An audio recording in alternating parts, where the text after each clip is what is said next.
Good morning children.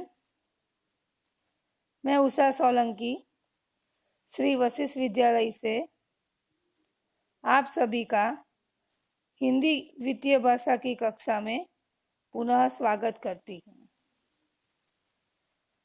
हमने पिछले video में देखा मेरे देश के लाल कविता की समझूती मैंने आपको समझाई थी। इस कविता में बाल कवि बैरागी ने हमारे देश के वीर सिपाहियों के बारे में तथा हमारे देश की महान गौरव गाथा का वर्णन किया है। तो इसे हमने पढ़ा था कि हमारे देश में सुख और समृद्धि, दूध दही की नदियाँ यानी सुख और समृद्धि है और हीरा पन्ना माणिक जैसे अमूल्य रत्नों से हमारे देश की धरती भरी पड़ी है।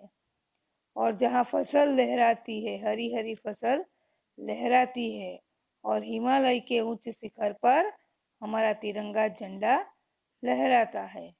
तो ऐसे देश के वीर सिपाही सिर झुकाना नहीं जानते और जहाँ ये हर एक सैनिक ये जानते हैं कि आज़ादी सबका अधिकार है, इसीलिए वे विश्व शांति का संदेश सुनाते हैं और जानते हैं कि आज़ादी सबका अधिकार है। इसलिए वो भारत के सभी व्यक्तियों को नागरिकों को आज़ादी प्रदान करते हैं और रक्षा में तैनात रहते हैं। भारत देश विश्व को शांति का संदेश सुनाता है। भारत की हरी भरी धरती हरियाली शांति का संदेश देती है और काले मेघ जो है बादल अहिंसा का पानी बरसाते हैं और जहाँ शहीदों की पत्नी हंसते हंसते अपनी मांग का सिंदूर मिटा देती है। ये हमें भावार्थ पड़ा था और हमारे देश के ऐसे वीर सपूत देश का मान गंवाना नहीं चाहते और नहीं मानते। तो मेरे देश के लाल हठीले हैं, सिर झुकाना क्या जाने। हमारे यहाँ पढ़ाया जाता है कि देश के खातिर प्राणों का बलिदान यदि देना पड़े तो हम सदैव तैयार रहे, ऐसा सिखाया जाता है और अपना कर्तव्य पालन करते हुए देश के लिए हमें अपना प्राण देना है। हमारा कर्तव्य जहाँ पालन करना सिखाया जाता है, वचन निभाना सिखाया जाता है, ये हमें सिखाया जाता है। अहिंसा तथा सत्य के राह पर चलना और अपने कर्तव्य को पालन करते हुए देश की रक्षा करना हमें सिखाया जाता है और ये वचन हमें निभाना भी है। जियो शान से मरो शान से का अर्थ है कि हमें गर्व के साथ जीना चाहिए, सिर उठाकर जीना चाहिए और सिर उठाकर ही यानी गर्व और स्वाभिमान के साथ ही मरना चाहिए। ये तभी हो सकता है जब हमने कोई अच्छा कार्य किया हो, तो सिर उठाकर जी सकते हैं और मर सकते हैं। और यहाँ का हर एक बच्चा, देश का हर एक बच्चा शहीदों का बाना यानी शहीदों का पहनावा पहनता है, यानी शहीदों जैसी भावना रखते हैं। हर एक बच्चा देश के लिए अपना प्राण न्यौछावर करना जानते हैं। उस धरती के सिपाही पीठ दिखाना नहीं जानते, यानी हमारे सिपाही वीर है, दुश्मनों का सामना करना जानते हैं, उससे पीठ दिखाकर भाग जाना नहीं जानते। तो इस तरह ये कविता का भावार्थ हमने पढ़ा था। अभी मैं आपको ये शब्दार्थ फिर से बताती हूँ, तो आप शब्दार्थ और समझिए फिर से। आंचल गोदी यानी गोद, माणिक हीरा पन्ना माणिक जैसे रत्न, अमूल्य रत्न है। इसमें माणिक जो है वो एक लाल रंग का रत्न होता है जिसे रूबी कहते हैं। शिखर चोटी, चोटी यानी पर्वत की चोटी, हमारी चोटी नहीं, तो पर्वत माउंटेन पीक जिसे कहते हैं, शिखर चोटी।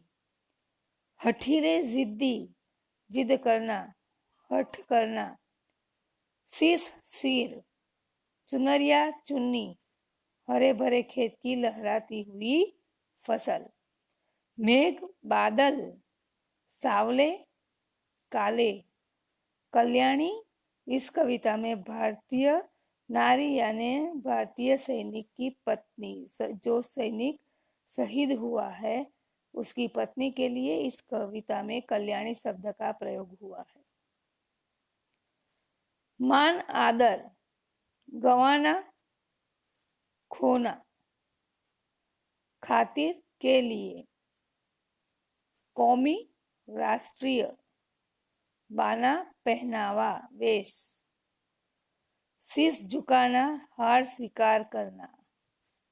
हमारे देश के वीर सिपाही शीश झुकाना नहीं जानते, यानी हार स्वीकार करना नहीं जानते। पीठ दिखाना भाग खड़ा होना, पुलिस को देखकर चोर पीठ दिखाकर चला गया यानी भाग गया। तो इस तरह वाक्य प्रयोग भी कर सकते हैं। अभी हम पाठ के बताइए प्रश्नोत्तर की चर्चा करेंगे। तो बताइए प्रश्नोत्तर में पहला जो प्रश्न है, इस कविता के रचनाकार का नाम क्या है? तो इस कविता के रचनाकार का नाम है बाल कवि बैरागी। बाल कवि बैरागी इस कविता के रचनाकार का नाम है बाल कवि बैरागी। दूसरा प्रश्न, देश के लाल हठीले क्यों बताए गए हैं, यानी वीर सिपाहियों को जिद्दी क्यों बताया गया है? तो देश के लाल अर्थात भारत माता के सपूत, वीर सपूत जो है वो स्वाभिमानी है, देश प्रेमी है और वे अपने देश की रक्षा के लिए कुछ भी कर सकते हैं। वे किसी के सामने सिर झुकाते नहीं है, इसलिए उन्हें हठीले कहा गया है। कौमी गीत क्या होता है? तो देशभक्ति से ओतप्रोत काव्य, जैसे हम सुनते हैं कोई भी देशभक्ति का गीत, फिल्मी सॉन्ग, जैसे ये देश है वीर जवानों का अलबेलों का, तो ये सुनते ही हमारे पैर थिरकने लगते हैं और हम जोश में आकर गाने भी लगते हैं। तो ऐसी देशभक्ति से ओतप्रोत काव्य को कौमी गीत कहते हैं। और ऐसे कौमी गीतों में देश के महान गौरव का वर्णन होता है और हमें जोश से भर देता है। ऐसे जोश जैसे जिसे सुनकर हमारे अंदर एक नया उत्साह ऊर्जा आ जाती है। तो कौमी गीत है वो देशभक्ति से ओतप्रोत काव्य को कहते हैं। कौमी गीतों में देश के महान गौरव का वर्णन होता है। तो यहाँ बताइए कि प्रश्नोत्तर मैंने आपको फिर से समझा दिए, पहले वीडियो में भी समझाए थे, आप उसे भी रिप्ले करके सुन सकते हो।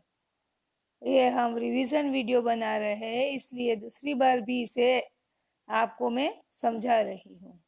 जो है कुछ शब्दों में, ये सब आपके पाठ्य पुस्तक में होगा, हम पाठ्य पुस्तक में ही लिखेंगे, इसे नोटबुक में लिखने की आवश्यकता नहीं है। आपको केवल बताइए कि प्रश्नोत्तर लिखने हैं, शब्दार्थ लिखने हैं और अधिकतम प्रश्नोत्तर लिखेंगे और ये मूल्य आधारित प्रश्नोत्तर जो दिए हैं वह भी लिखेंगे। तो हम पहले अधिकतम प्रश्नोत्तर की चर्चा करेंगे। तो अधिकतम प्रश्नोत्तर में पहला प्रश्न है, मेरे देश के लाल से कवि का संकेत किस ओर है? संकेत यानी इशारा। तो मेरे देश के लाल से कवि क्या किसकी ओर इशारा कर रहे हैं? तो मेरे देश के लाल से कवि का संकेत देशवासियों विशेषकर सैनिकों की ओर है। तो देश के लाल तो हम सभी है, हम भारत माता की ही संतान है, सभी भारतवासी है। पर यहाँ इस कविता में विशेष रूप से सैनिकों को देश के लाल कहा गया है, क्योंकि वे अपना सर्वस्व त्याग कर मातृभूमि की रक्षा के लिए अपने प्राण न्यौछावर कर देते हैं। इसलिए कवि ने सैनिकों की महानता और त्याग बलिदान के गुणगान इस कविता में गाए हैं। तो मेरे देश के लाल से कवि का संकेत देशवासियों और विशेषकर सैनिकों की ओर है। शान से कैसे जिया जा सकता है? तो हम शान से यानी सिर उठाकर स्वाभिमान के साथ कैसे जिया जा सकता है? तो मन में साहस हो, स्वाभिमान हो, किसी के सामने सिर झुकाना न पड़े, तभी शान से जिया जा सकता है। यानी हमें अपने पूरे जीवन दौरान किसी के सामने हाथ नहीं फैलाए, सिर नहीं झुकाया और साहस और हिम्मत से आगे बढ़ते रहे, स्वाभिमान से जिए, तभी हम सिर उठाकर यानी शान से जी सकते हैं और शान से मर भी सकते हैं। यानी शान से जीने मरने के लिए अच्छे कर्म करने चाहिए, ताकि हम शान से जी सके और मर सके, मरने के बाद हमारा नाम अमर हो जाए, ऐसा काम हमें करना चाहिए। तो शान से कैसे जिया जा सकता है? मन में साहस हो यानी हिम्मत हो, कोई कार्य करने की क्षमता हो और हिम्मत हो, स्वाभिमान हो और किसी के सामने सिर झुकाना न पड़े, तभी शान से जिया जा सकता है। प्रश्न 2 हमने पढ़ा। प्रश्न 3, अहिंसा का पानी के माध्यम से कवि क्या कहना चाहते हैं? अहिंसा का अर्थ होता है किसी को नुकसान नहीं पहुंचाना, कोई किसी भी प्रकार की हिंसा नहीं करनी है। अहिंसा का पानी यानी सभी जीवों के प्रति दया प्रेम रखना और उनके प्राणों की रक्षा करने को अहिंसा का पानी कहा जाता है। तो अहिंसा का पानी के माध्यम से कवि क्या कहना चाहते हैं? प्रश्न यह है। तो प्राणी मात्र के प्रति, प्राणी मात्र यानी सभी जीवों के प्रति दया करुणा और प्राण रक्षा का भाव, उनके प्राणों की रक्षा करने का भाव, जो हमारे भारतीय संस्कृति का मूल सिद्धांत भी है। तो ये हमारे लिए अहिंसा का पानी है, यानी हम सभी जीवों की रक्षा करना जानते हैं और सभी जीवों के प्रति दया भाव और प्रेम भाव भी रखना जानते हैं, और यही हमारी भारतीय संस्कृति और परंपरा सदैव हमेशा से रही है। प्रश्न 4, मातृभूमि के लिए लोग क्यों मर मिटते हैं? तो मातृभूमि के लिए देश माँ के समान होता है। हम भारत माता कहते हैं, हमारे देश को माता कहते हैं। तो देश की रक्षा करने के लिए प्राणों का भी बलिदान यदि देना पड़े तो हम सदैव तैयार रहते हैं। देश की रक्षा के लिए प्राणों का भी बलिदान देना किसी भी देश प्रेमी को अपना पहला कर्तव्य लगता है। इसीलिए हम मातृभूमि के लिए मर मिटते हैं। कोई भी देश का नागरिक हो, यदि देश की आन बान शान पर बन आए तो वे सभी अपने प्राणों का बलिदान देने के लिए सदैव तैयार रहते हैं, और ये सभी का पहला कर्तव्य भी है। तो मातृभूमि के लिए लोग मर मिटना चाहते हैं, वो उनका पहला कर्तव्य है। और देश माँ के समान होता है। माँ हमारी रक्षा करती है, तो जब माँ की रक्षा करने का समय आए तब हमें अपने प्राणों का बलिदान भी दे देना चाहिए। ये हमारा पहला कर्तव्य हो जाता है। प्रश्न 5 में भाव स्पष्ट कीजिए। पंक्ति पहली कविता की ये पंक्ति है, विश्व शांति के गीत सुनाती चुनरिया ये धानी का भावार्थ है, भारत स्वयं शांति से रहता है। जैसे कि आप जानते हो कि हमारे देश में अलग अलग जाति और धर्म के लोग मिलजुल कर शांति से रहते हैं, तो हमारा देश शांति का संदेश देता है और पूरे विश्व को ये शांति का संदेश देता है कि हमारे भारत में विविधता में एकता है, फिर भी हम सभी विविधता में एकता है, इसलिए हम सब शांति से रहते हैं। तो आप लोग भी हमारी तरह शांति से रहो। तो भारत सभी को शांति का संदेश देता है। आजादी अधिकार सभी का, पंक्ति दूसरी, आजादी अधिकार सभी का, जहां बोलते सेनानी, यहाँ के सैनिक जानते हैं कि स्वतंत्रता हर देशवासी का अधिकार। तो ये सेनानी का अर्थ होता है सैनिक, इसलिए वे देश की रक्षा करते हैं, क्योंकि वे सभी जानते हैं कि हमारे देश के लोगों का अधिकार है स्वतंत्र रूप से रहना। यहाँ के सैनिक जानते हैं कि स्वतंत्रता हर देशवासी का अधिकार है, इसलिए वे देश की रक्षा करते हैं। तो यहाँ पर अधिकतम प्रश्नोत्तर की चर्चा पूरी होती है। अब हम पढ़ेंगे मूल्य आधारित प्रश्न। मूल्य आधारित प्रश्नोत्तर में पहला प्रश्न है, कौमी गीतों गानों को सुनकर जोश और देशभक्ति क्यों जाग उठती है। जब हम, जैसे हमने पहले चर्चा की कि कोई भी देशभक्ति से ओतप्रोत गीत सुनते हैं तो हमारे अंदर एक नया जोश और उत्साह आ जाता है और नई शक्ति का संचार होता है। तो कौमी गीतों में अपने देश, तो ऐसा क्यों होता है, तो कौमी गीतों में अपने देश की प्रशंसा व वीरों के बलिदान का वर्णन होता है, जिसे सुनकर हमारे अंदर जोश और देशभक्ति की भावना जाग उठती है। कौमी गीतों की धुन भी जोश और उत्साह बढ़ा देती है। तो इसलिए कौमी गीतों को सुनकर हमारे अंदर जोश और देशभक्ति जाग उठती है, देश प्रेम जाग उठता है।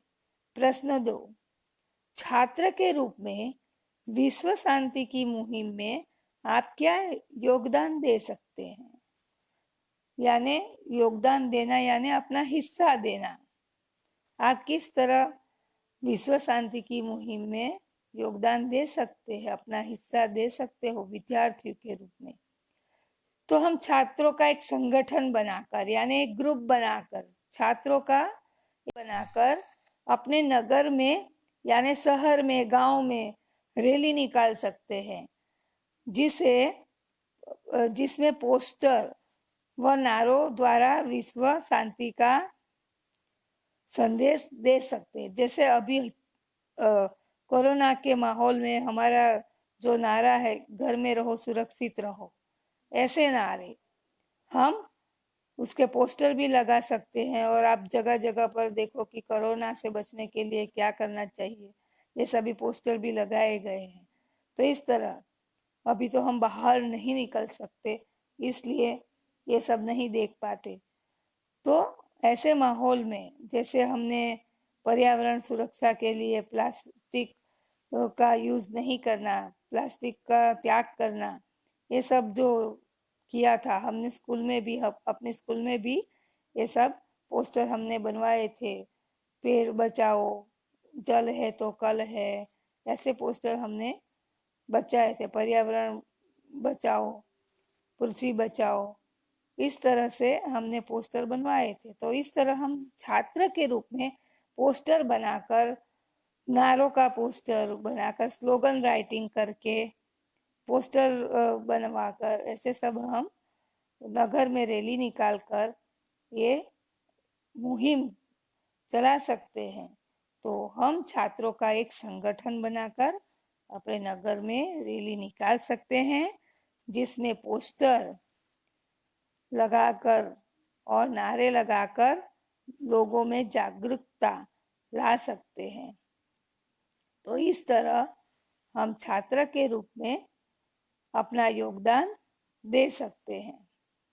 और कक्षा में आपस में लड़ाई झगड़ा नहीं करना, ईर्ष्या द्वेष यानी किसी के प्रति जेलसी, वैर भाव, ये सब भूलकर मिलजुल कर रहना चाहिए और अपने देश की प्रगति में योगदान देना चाहिए।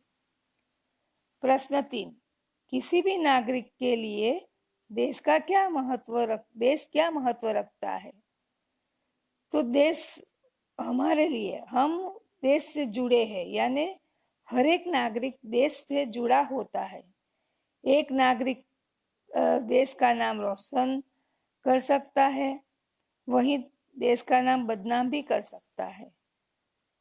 प्रत्येक नागरिक के सहयोग से ही देश सही दिशा में चलता है तथा प्रगति करता है।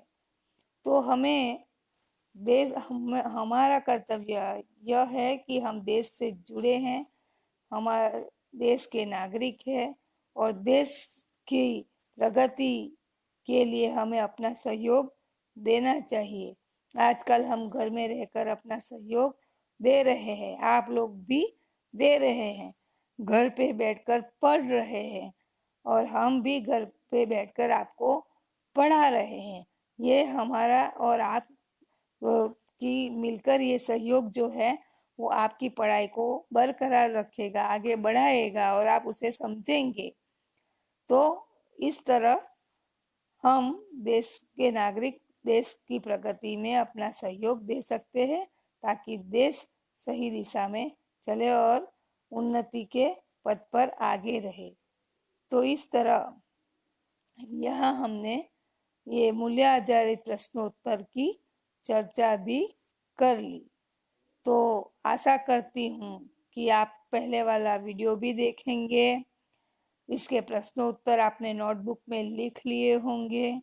आपको नोटबुक में ये कविता के प्रश्नोत्तर बताइए, अधिकतम और मूल्य आधारित और शब्दार्थ, इतना नोटबुक में लिखना है। और आप जब लिखो पढ़कर सही सही लिखना और मात्राओं का ध्यान अवश्य रखना ताकि आप परीक्षा में गलती ना करो। तो आशा करती हूँ कि आप सब ये रिवीजन वीडियो है, फिर से मैंने सारे प्रश्नोत्तर आपको समझा दिए और कविता भी शॉर्ट में आपको मैंने फिर से बता दी। ये दूसरा वीडियो है, पहले चैप्टर का रिवीजन वीडियो दूसरा है, तो आप उसे सही से देखें, सुने। यदि कोई डाउट है तो आप बताइए, हमें पता चले तो हम आपके डाउट दूर कर सकते हैं। धन्यवाद।